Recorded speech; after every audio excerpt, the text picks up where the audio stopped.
નમસ્કાર, G9 ગુજરાતી ન્યૂઝમાં આપનું સ્વાગત છે.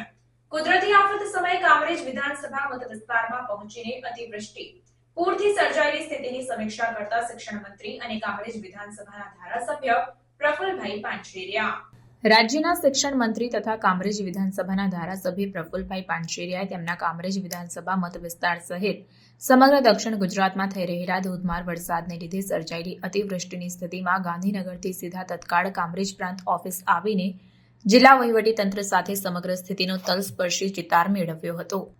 દર બુધવારે માનનીય મુખ્યમંત્રી ભૂપેન્દ્રભાઈ પટેલજીના અધ્યક્ષતામાં યોજાતી કેબિનેટ બેઠકમાં પ્રફુલભાઈ પાનછેરિયા ગાંધીનગરમાં હતા, પરંતુ સુરતમાં ભારે વરસાદના સમાચાર મળતા રાજ્યમંત્રી પ્રફુલભાઈ પાનછેરિયાએ પોતાના તમામ કાર્યક્રમો ટૂંકાવીને તાત્કાલિક તેમના મત વિસ્તાર કામરેજની પ્રાંત ઓફિસ ખાતે પહોંચ્યા હતા, જ્યાં તેમણે કામરેજ વિધાનસભાની તમામ સ્થિતિની માહિતી મેળવી હતી તથા અસરગ્રસ્ત લોકો માટે તાત્કાલિક રાહત બચાવ કામગીરી હાથ ધરીને તેમને સલામત સ્થળે ખસેડવાની સૂચના આપી હતી.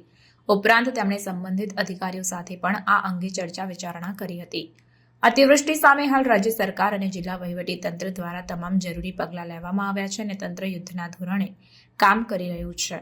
આ આફતની સ્થિતિમાં એનડીઆરએફની ટીમ ફાળવેલી છે, ત્યારે રાજ્ય શિક્ષણ મંત્રી અને કામરેજ વિધાનસભાના ધારાસભ્ય પ્રફુલભાઈ પાનછેરિયાએ પ્રભાવિત વિસ્તારોમાં પહોંચીને ઝડપી નિર્ણયો કરીને પ્રજાજીવનને પડતી હાલાકી સમસ્યા નિવારવાના તમામ પ્રયાસો કરવા જરૂરી સૂચના આપી હતી.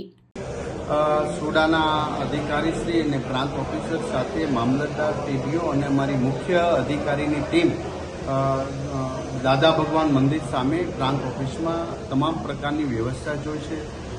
કામરેજના તમામ ગામો અત્યારે કોઈ સંપર્ક વિહોણા નથી, બધા જ સાથે સંપર્ક છે.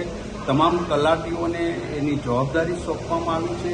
અમારી ટીમ 2 વ્યક્તિ સતત 8-8 કલાકના અંતરે ઇમરજન્સી કંટ્રોલ રૂમમાં અહીંયા જ બેઠા છે અને એનું મોનિટરિંગ મામલતદાર ટીડીઓ અને પ્રાંત ઓફિસર કરી રહ્યા છે. એક પણ એવી ઘટના નથી ઘટી કે જેથી કરીને ક્યાંય જાનહાની બની હોય.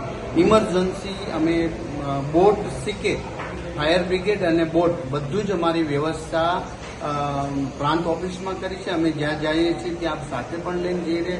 એવી કોઈ પરિસ્થિતિ નથી કે જ્યાં બોટ લઈને જઈને પહેલું કરવું પડે, પરંતુ હું વિનંતી કરું છું કે કોઈને અગાઉ કોઈ પેશન્ટ હોય, ડિલિવરીનો પ્રશ્ન હોય, જો અગાઉ એ કહી દે તો અમે ચોક્કસ પ્રકારે એને એમ્બ્યુલન્સ દ્વારા હોસ્પિટલમાં દાખલ કરવાની પણ વ્યવસ્થા. અત્યારે અમારી પહેલી પ્રાયોરિટી ઇમરજન્સી કેસો માટેની છે.